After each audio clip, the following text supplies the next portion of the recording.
Gracias, doctor, por estar aquí y dedicarnos este domingo a hablar de cáncer, en especial en este mes, cáncer de mama. Bienvenido. Buenas noches, Patricia. Gracias por la invitación. Doctor, buenas noches. Gracias Tomás, por estar aquí sí, compartiendo con nosotros y para nosotros es un honor sí. tenerlo aquí para hablar de este tema tan importante en este mes de la lucha contra el cáncer de mama. Así es, César. Al principio yo hacía el comentario de que nosotros le damos mucho énfasis al tema del cáncer de mama y nos vestimos de rosado, pero el cáncer no es solamente de mama. El cáncer, yo tengo muchos amigos que han fallecido y pasan por la difícil situación de tener cáncer, sobre todo el cáncer de próstata. ¿Qué vamos a inventar en un color para el cáncer de El próstata? azul, el mes que viene, Azul. cálmate, Ajá, Robinson. Sí, lo que ah, pasa ok. es que no es tan Cálmate. conocido. Es que no le dan tanto Doctor, énfasis, es nada que más los hombres no se le... Bueno, y es Robinson que acaba de cumplir 40 años, ya le toca hacerse su chequeo. a mí me toca hacerme el examen de la próstata, que sí. vamos a lo que vinimos, porque es que si dejamos a Robinson, nos vestimos de azul en el aire. Doctor, nosotros veíamos el cáncer antes como algo aislado para personas mayores o de ciertas condiciones. Sin embargo, hoy por hoy, el cáncer es un diagnóstico, incluso para niños. Eh, con su experiencia en la práctica, ¿algún factor, algo que incide? ¿Qué está pasando? ¿Por qué hablamos tanto de cáncer hoy en día? Sí, el cáncer antes era considerada una enfermedad de viejos, Ujú. tú ves, y era sinónimo de muerte. Pero en la actualidad, en vista de los avances y el acceso que tienen las personas a acudir al médico, además también que el 95% de la población cuenta ya con un seguro médico, la gente tiene más acceso, se hacen los diagnósticos más frecuentes, no tan oportunamente, o sea, no tan tempranamente, pero yo recuerdo que mis abuelos murieron de una forma repentina y no averiguaron por qué fue. ¿Tú ves? Pero ahora tenemos más acceso, ahora donde quiera la paciente tiene acceso a una mamografía, una sonomamografía, no así en los años 80, en los años 70, en los años 60. Ya. Patricia, perdóname, voy a aprovechar la intervención del doctor. Y de verdad que yo siempre he dicho eso, que hay muchas enfermedades que en la antigüedad, por la falta de tecnología, la falta de equipos que detectaran el cáncer, la gente lo diagnosticaba, murió tísico, no se Exacto. sabía por qué era. Pero quiero hacer una pregunta, doctor. ¿Existe algún mecanismo que uno pueda decir, yo voy a llevar una dieta para evitar que me dé cáncer? ¿O eso es un tema que no hay forma de determinar por qué le da cáncer a una gente? Hay un tema quizás que es el tema hereditario. O sea, ¿cómo una gente puede prever o decir, yo voy a trabajar o voy a hacer una dieta, no sé, para yo evitar que me dé cáncer? Hay tipos de cáncer que pueden ser prevenibles. Por ejemplo, el cáncer cervicuterino, gracias a la prueba del Papa Nicolau con la determinación de virus de papiloma humano.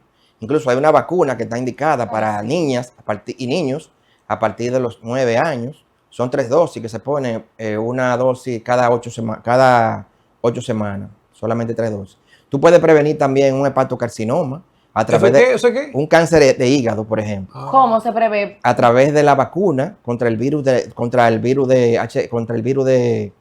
hepatitis B. Hay una vacuna contra el virus de la hepatitis B. Tú puedes prevenir un cáncer de colon haciéndote la colonoscopía para identificar ese pólipo, que el pólipo de hoy es el cáncer de mañana. Si tú dejas ese pólipo ahí que Ok, perfecto. evolucione, eso con el tiempo, eso se va a convertir en un cáncer. Esos 3 tipos de cáncer tú lo puedes prevenir. Y el cáncer de estómago, que va de la mano con la bacteria del Helicobacter pylori. ¿Cómo? Pero todo el mundo Si tiene tú esa de, bacteria, Todo el mundo, doctor. sí, cada vez que una gente va donde un si gastro, tú, Tiene sale con la Helicobacter bacteria. si pylori. tú tienes la bacteria del Helicobacter pylori y eso lo deja evolucionar, con el tiempo vas a terminar con un cáncer gástrico. Esos 4 tipos de cáncer tú lo puedes prevenir con evaluaciones y vacunas, pero el cáncer de mama, por ejemplo, no hay forma de tú prevenirlo. ¿Y a qué se debe eso, doctor? El cáncer, por ejemplo, el cáncer de mama. ¿No se ha descubierto con los avances científicos qué lo provoca? Bueno, el cáncer de mama es un cáncer que depende de hormonas, ¿tú ves? Y la mujer produce mucha hormona. Por eso se relaciona con ser mujer,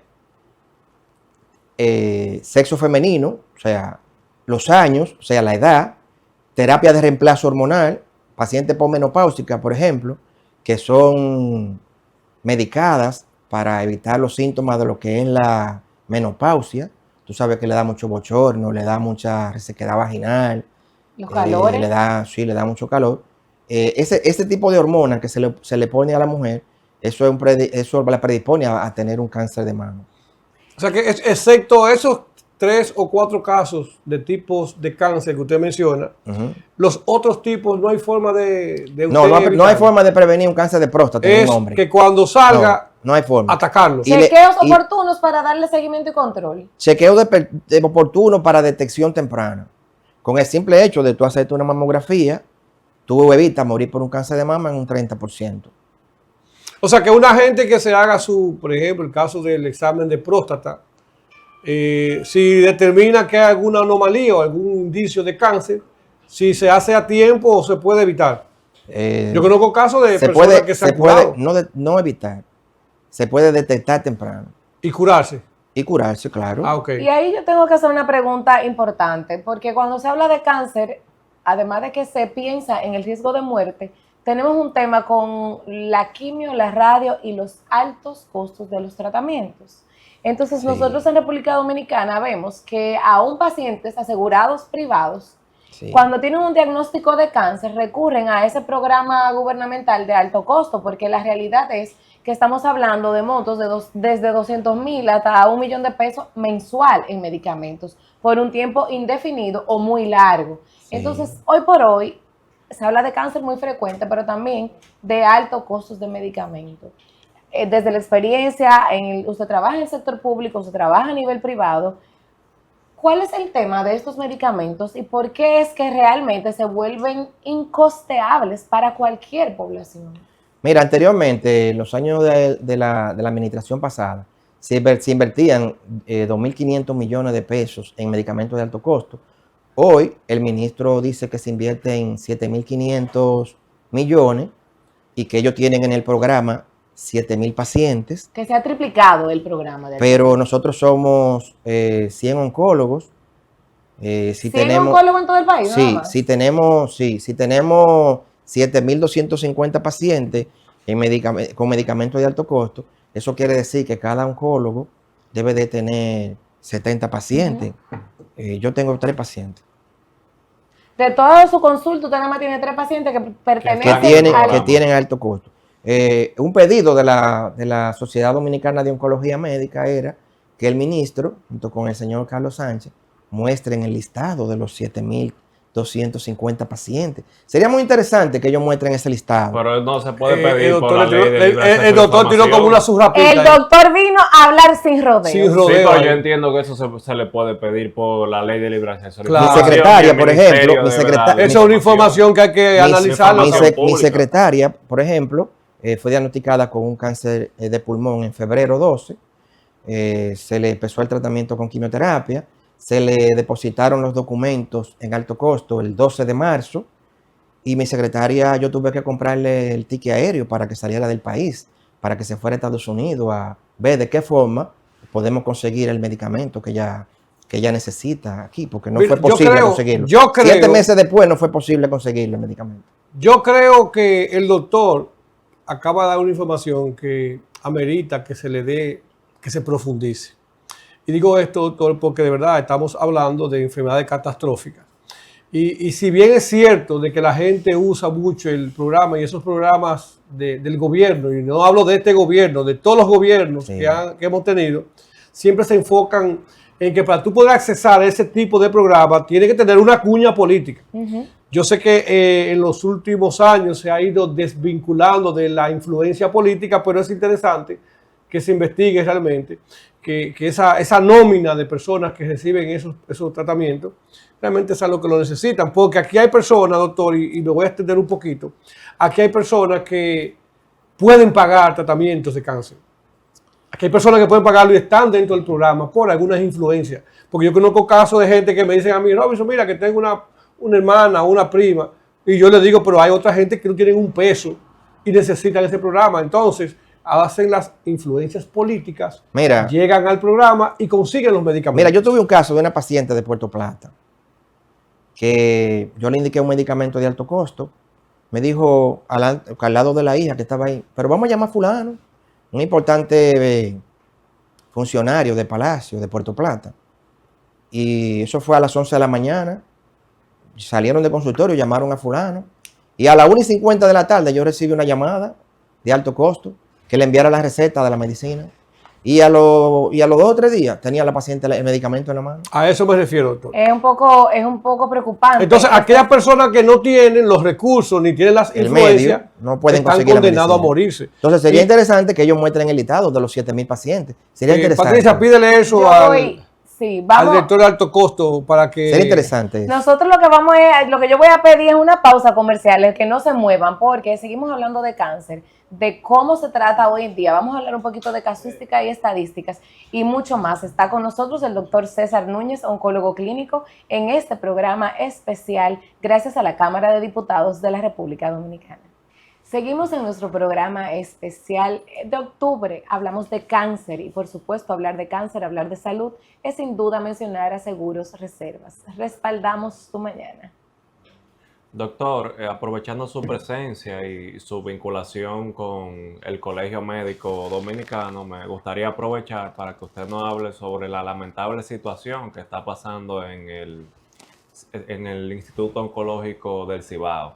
Vimos hace unos meses que, bueno, salió a la palestra la situación de la cancelación del doctor Juan Vila, y ahora en esta semana hubo un cambio en la directiva y vemos que hay un tema ahí que el director actual no quiere salir, se juramentó la nueva directiva. ¿Qué es lo que está pasando? Fíjate, el pasado director del patronato llegó ahí de una forma, desde los inicios, turbia. O sea, no era posible que una institución de servicio como el Instituto Oncológico, lo primero que no podía estar manejado por un ingeniero. O sea, yo trabajaba en el instituto hace 6 años que salí, y salí de allá por la diferencia con esa persona. O sea, él quería, y con colegas míos también salieron de allá, él quería que uno utilizara ciertos medicamentos medicamentos genéricos que uno no sabía la procedencia. Esa persona fue a lucrarse. Fíjate que cuando los estatutos de esa institución dicen que el presidente va a hacer ese trabajo de una manera honorífica, él primero se puso un sueldo de 240,000 pesos, y me enteré en la prensa ahora que estaba ganando 600,000 pesos mensuales, cuando los médicos que trabajábamos allá ganan sueldos de miseria, porque es una institución de servicio, es un patronato, ¿me entiendes? Pero ya el doctor Iván Mercader tomó las riendas de la institución junto con la doctora Nali Cruz. Él es el presidente y ella es la vicepresidenta del patronato, que son personas honestas, personas que son de servicio. Y es un logro para Santiago que hayan retomado de nuevo personas como ellos esa institución. Y el caso del doctor Juan Vila, que es un reconocido médico de Santiago, ¿usted cree que se vuelva a reintegrar? No, Vila, inmediatamente ellos tomaron la dirección del instituto. Ya Vila forma parte de lo que es la dirección del departamento de cirugía, y él está repuesto. Claro que sí. Nosotros estábamos juntos el martes allá. Tomás se involucró en la faceta de gremialista del doctor. Yo pienso que sí. Yo te vi comentando. Estamos en hablando redes. de cáncer, Tomás. No, Pero digo, el es Instituto Oncológico. interesante Bueno, la noticia salió, el tema salieron de muchas ese noticias. asunto. Doctor, usted sabe que yo quiero retomar el tema con relación al tema de alto costo. Porque de verdad que cuando a mí particularmente como político me toca la difícil tarea de recibir mucha gente con procedimiento, con diagnóstico, y de verdad que es penoso, y digo que siempre he culpado a los diferentes gobiernos, incluyendo porque a veces la gente cree que uno tiene que estar parcializado, porque debe ser un rol fundamental de cada gobierno, el tema de la salud. Y ahora me mandan por aquí un anuncio que tengo que aprovechar para decirlo, que Seguros Reservas tiene un programa que se llama Viva Más. Ese es un programa que cubre enfermedades catastróficas y como estamos hablando de cáncer, le cubre el tratamiento, el tratamiento y el seguimiento por un monto bueno, hay diferentes tipos de enfermedades que cubre ese tipo de seguro y ahí podemos ver que tiene cáncer, que tiene enfermedades cardíacas, enfermedades neurológicas o derrames cerebrovasculares, influencia renal crónica, también tiene quemaduras graves, tratamientos médicos quirúrgicos y trasplantes de órganos. Y hago este anuncio, dado que conozco esa compañía de Seguro Reserva y hablando de cáncer, porque con una mínima prima la gente puede contratar este tipo de seguro que se llama Viva Más de Seguro Reserva y tiene 3 millones de pesos asegurados para ese tipo de procedimiento o para ese tipo de tratamiento, esa enfermedad catastrófica como es el caso del cáncer que tanto nos ha golpeado a nosotros los seres humanos. Doctor, le hago una pregunta de estadística. ¿Cuál Ajá. es el cáncer más común que hoy por hoy ustedes ven en las clínicas dominicanas? Mira, hablando de estadística, en la República Dominicana nosotros no tenemos un registro nacional de tumores.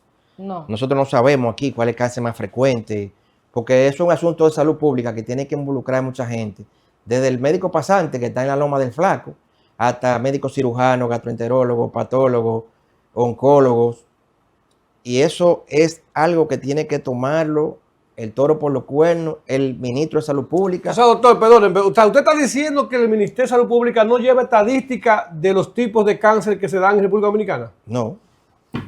Solamente 4 instituciones en la República Dominicana manejan estadísticas. El INCAR, el Instituto Heriberto Peter, donde yo me formé como oncólogo, el Instituto del Nordeste, el de San Francisco Macorís, y el Instituto Oncológico Regional del Cibao. O sea, a nivel privado, ellos tienen su estadística de los casos que manejan. Fíjate que son 3 instituciones privadas y una pública. Pero que entonces que el organismo rector en materia de salud tiene que tener intervención en esos centros privados Lo que pasa y que- públicos para poder entonces llevar esa Lo que pasa estadística. es que no hay intereses para Ok. que eso se haga. El doctor Porque vino a tirar mucha bola porque caliente. No, me encanta, sin rodeos. Mira, por ejemplo, el cáncer de pulmón. El cáncer de pulmón en este país está en 4º lugar. Y el cáncer de pulmón es el cáncer que más mata pacientes en todo el mundo. Más que HIV, tuberculosis, juntos. ¿Tú ven? Pero aquí nosotros lo tenemos en un 4º lugar. O sea, que pudiera ser un número distinto a lo que nosotros manejamos. Porque no tenemos estadística. Por ejemplo, el cáncer de mama en los Estados Unidos, todos los años, aproximadamente pacientes, 316,000 pacientes es el promedio que ellos ven todos los años, de los cuales mueren 42,000 pacientes todos los años en Estados Unidos. Pero eso es a día de hoy, octubre 19. Para noviembre, tú revisas la página del Instituto Nacional de Cáncer de los Estados Unidos y eso tiene otro número. Está actualizada. O sea, pero Actualizada. yo pensaba Actualizada. que el cáncer era la principal causa de muerte de... No, sé. la principal causa de muerte son las enfermedades cardiovasculares. Eso vi. Diabetes, ¿En serio? hipertensión, accidentes cerebrovasculares. El que no lo mate una diabetes o un accidente cerebrovascular, lo va a matar un cáncer. El Ok, cáncer es esas la son las dos segunda primeras. causa de muerte. En el 2008, 12 millones de pacientes en todo el mundo, pero para el 2030 esa cifra va a subir a 27 millones de Wow. casos Doctor, de y cáncer. hablando del cáncer de pulmón, Ajá. ¿pudiera haberse relacionado el aumento al uso de cigarrillos electrónicos y la juca? que es Mira, más el libro común dice, ahora? el libro dice que si la gente no fumara, el cáncer de pulmón fuera una entidad rara, pero la gente fuma mucho. ¿Tú ves? Y está de moda el sea, cigarro. aunque y el está de cigarro moda no coger- te- Por el doctor. cigarrillo electrónico que supuestamente llegó para que la gente dejara de fumar y ahora los jóvenes. Pero pasan eso el día produce entero también otra enfermedad pulmonar obstructiva crónica, hipertensión. ¿Tú ves? Accidentes cerebrovasculares hemos visto por el uso del cigarrillo electrónico. Pero el tabaco, simplemente el cigarrillo, causa cáncer de labio, cáncer de boca, cáncer de paladar, cáncer de cuerdas vocales, de Wow. base de lengua, de tercio superior del esófago, de estómago, cáncer de ovario en la mujer y cáncer de vejiga en el hombre. Pero Y eso- ni hablar. Cáncer El de fumar ovario. cáncer de ovario. ¿Y qué Sí. tiene que ver eso, el fumar con el cáncer de ovario? Para que sepa lo dañino que es. ¿Y cómo el llega cáncer de- eso El a doctor los de la ovarios? sociedad antifuma. Yo pienso que sí, ya, Sí. ya Sí, se pues está ya- pasando el doctor. Y ni hablar de ¿verdad? cáncer de pulmón, que es el cáncer que más mata, tanto a hombres como a mujeres en todo el mundo. Doctor, una paciente sobreviviente de cáncer tiene que darse un seguimiento continuo, también tiene que usar medicamentos de alto costo de manera continua. Entonces se habla de que el periodo depende de la afección, el tratamiento, pero que esto es de por vida. No, eso va a depender del tipo de cáncer que tenga la paciente. Si es una paciente que te llega en etapa 1 o 2, esa paciente puede que se cure solamente con cirugía, que no tenga que recibir quimioterapia. Por eso la insistencia de que las mujeres por arriba de los 40 años se hagan su evaluación, tanto la mamografía y la sonomamografía, para identificar la presencia o no de algún nódulo que tenga por ahí. Patricia, No, el Patricia. año que viene me toca. Y una pregunta, hablando de mujer, de cáncer de mama, de mamografía y demás. Los implantes. Cada vez más de moda los implantes. Las mujeres o las cirugías en mama. Porque ahora se usa no tener nada. Antes era seno grande, ahora es nada de seno. ¿Tú te acuerdas? ¿Eso tiene también mayor incidencia en el riesgo? No, eso no tiene ningún tipo de incidencia en el riesgo. Al contrario, eso puede disminuir el riesgo. Está dicho. No sé Atención, país, como dice el amigo tú te acuerdas del efecto de Angelina Jolie. Que se los quitó. Angelina Jolie, su mamá hizo un cáncer de mama muy joven. Ajá. Ella se hizo unas pruebas genéticas que son los BRCA y ella lo tenía alterados. Ella fue a España con el doctor Lucas y allá le hicieron una extirpación de las dos. Le hicieron una mastectomía profiláctica percutánea con preservación de piel y pezón. Le quitaron todo el tejido mamario y le pusieron 2 prótesis. Lo dijo el doctor César, sin rodeos. Ella tenía la posibilidad de hacerse sus senos. Si en algún momento de su vida ella iba a tener cáncer, un 85%, un 90%, porque ella tenía alteraciones de los BRCA, eso bajó a un 1%. O sea que los implantes reducen la... Si retiran el tejido mamario y le colocan el implante. Pero eso le quita el gusto a la mujer entonces. Sí. Pero que el doctor no vino a hablar de eso. Pero estamos hablando de retirarle el tema. O sea, si le quitan todo eso, la mujer pierde la sensibilidad. Eso depende del cirujano y del paciente también. Porque hay muchas mujeres que no se hacen eso para no perder la sensibilidad. Entonces, porque es un tema de mes de octubre, que es un tema de mujer. Estamos claros que una detección temprana, un seguimiento oportuno, que quizás en un grado 1 o 2 con una cirugía se puede resolver, que no hay que llegar a términos catastróficos. Ahora bien, vamos a hablar de miedo y del tema, el factor emocional. El factor emocional siempre se ha dicho que en un tratamiento de cáncer incide, además del buen médico o los buenos químicos.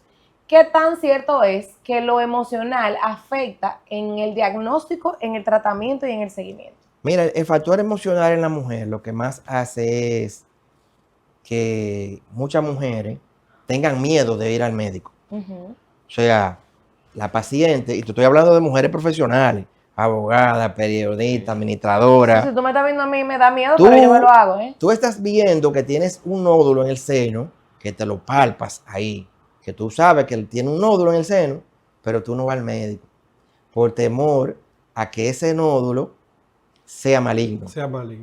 Pero eso evoluciona. Eso que empezó del tamaño de un granito de habichuela, eso se pone del tamaño de un limón y después del tamaño de una naranja. Y eso después puede producir destrucción de la piel y del pezón. Y va a venir la ulceración de la úlcera en esa mama. Pero entonces, es que de verdad, es una realidad el tema del temor. En el proceso del acompañamiento de ustedes de oncólogos, ¿tienen un equipo psicológico? Claro, un cuerpo? En los oncólogos no trabajamos solos. Tenemos desde trabajador social en el hospital hasta el psicólogo, el patólogo, el radiólogo, el oncólogo, el cirujano, el ginecólogo. Ustedes no nada más me indican, no digo porque verdad no lo quiero atraer. Ustedes no nada más le dan seguimiento aquí en mi radio, sino que hay un cuerpo especializado. Hay un cuerpo especializado que nosotros discutimos los casos a través de un comité de tumores, donde se toma la decisión hacia dónde va esa paciente. Porque no es lo mismo una paciente que te llegue con un nódulo, un tumor de 1 centímetro en el cuadrante superior externo de la mama, a esa paciente que te llega con una masa de 6 centímetros. La paciente que te llega con un nódulo pequeño de 1 o 2 centímetros, esa paciente va a cirugía directamente y posiblemente reciba radioterapia, dependiendo de los resultados de la cirugía. Pero la paciente que te llega con una masa de 6 centímetros, esa paciente primero debe ir a un régimen de quimioterapia por 12 semanas consecutivas, Para para reducir lo suficientemente el tamaño del tumor, y luego esa paciente va a consulta de cirugía. Y el cirujano que va a decidir junto con la paciente cuál es el tipo de cirugía que le van a realizar. Yo conozco un caso, Patricia, y quiero aprovechar para preguntarle al doctor. Yo conozco un caso de un amigo que estábamos jugando dominó, salíamos a pasear, jugábamos deporte, y en un momento X decidió hacerse unos exámenes. Le diagnosticaron cáncer y no duró 30 días para morirse. ¿Cáncer de qué? Cáncer de próstata creo que fue.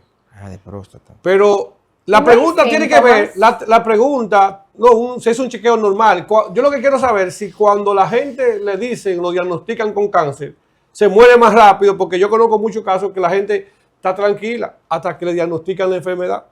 Y cuando diagnostican una enfermedad, ya ahí comienzan a deteriorarse.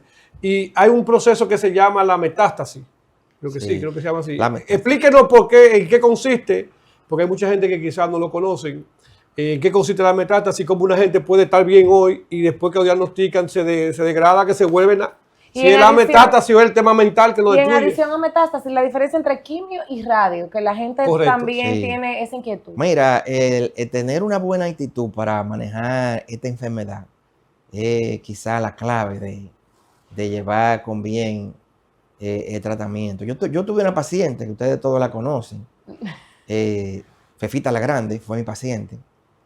Ella duró 2 horas llorando en el consultorio porque estaba devastada por el asunto del diagnóstico. Pero cuando ella se paró de ahí, que se fue, que empezó el proceso, esa paciente fue esa paciente fue con mucho valor, tuvo mucha entereza en enfrentar la situación. Pero hay otros pacientes que no. Yo tengo pacientes que los familiares hacen una consulta conmigo.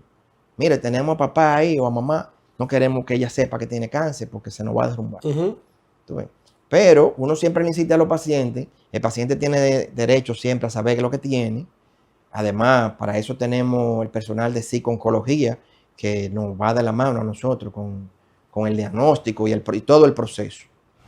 O sea, el estado de ánimo es importante para que los pacientes lleven con bien el tratamiento. Y sobre la metástasis, tiene que ver con qué tan avanzada está la enfermedad. Tú ves, muchos pacientes tienen los síntomas, ven que tienen alteración del patrón evacuatorio, que un día hacen diarrea, que un día están estreñidos, ven que están evacuando sangre, que tienen pérdida de peso, que tienen anorexia, y no se están dando cuenta que es un cáncer de colon que tienen. ¿Tú ves? O porque lo quieren ignorar. No, yo no quiero ir al médico por temor. Tengo miedo a que me hagan la colonoscopia.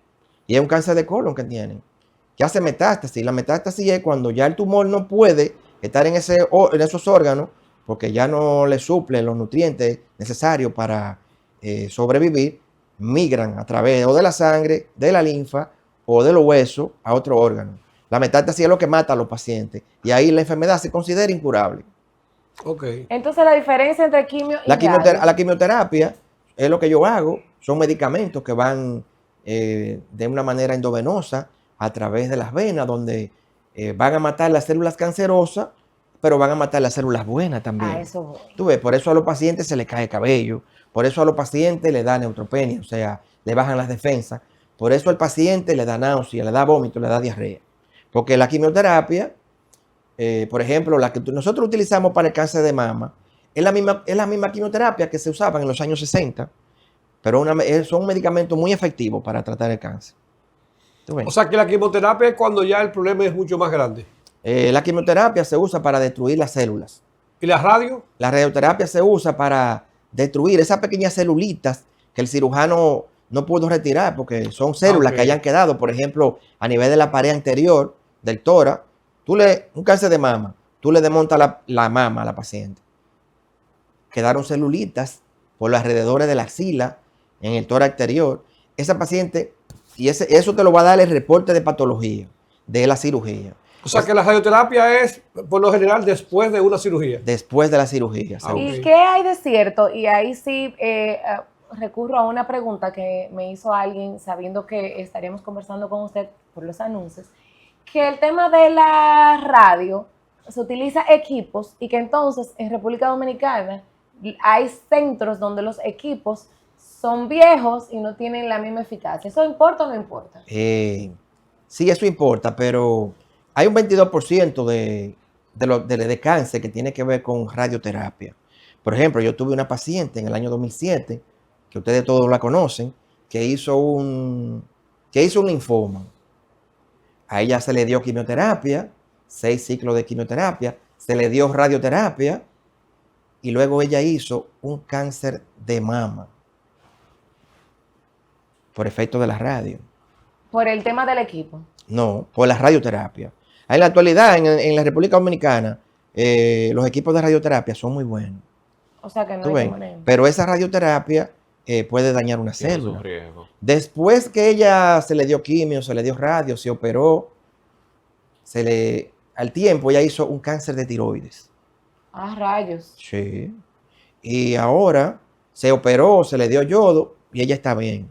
Pero para que tú veas la relación que hay con el uso de las radiaciones y el cáncer. Sí, sí. Es frecuente encontrar. Doctor, una última pregunta ya para cerrar la entrevista. Ajá. ¿Cómo está la República Dominicana a nivel de avance médico, tecnológico para tratar el cáncer de manera general? Porque mucha gente que tiene recursos lo que hace es que se va fuera del país. No confía quizá en No, pero en la aquí en República Dominicana nosotros tenemos muchas drogas que son las que se usan fuera de aquí.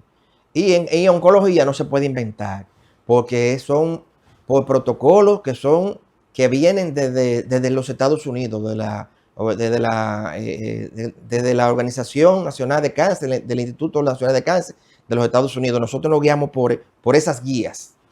O sea que en general, y para cerrar, Ajá. hay dos temas importantes que deben de quedar en nuestra psiquis. Y es que debemos de darnos seguimiento, control, chequeo, un diagnóstico oportuno, no debe de asustarnos. Y también que tanto en República Dominicana tenemos los equipos y los medicamentos, Sí. además de los recursos humanos y Sí. médicos de la altura de nuestro invitado del día de hoy. Sí, siempre le digo a los pacientes que no importa la ciudad donde estén, entren a la página de la Sociedad Dominicana de Oncología Médica y busquen un personal calificado para que hagan la consulta y sea tratado con criterio.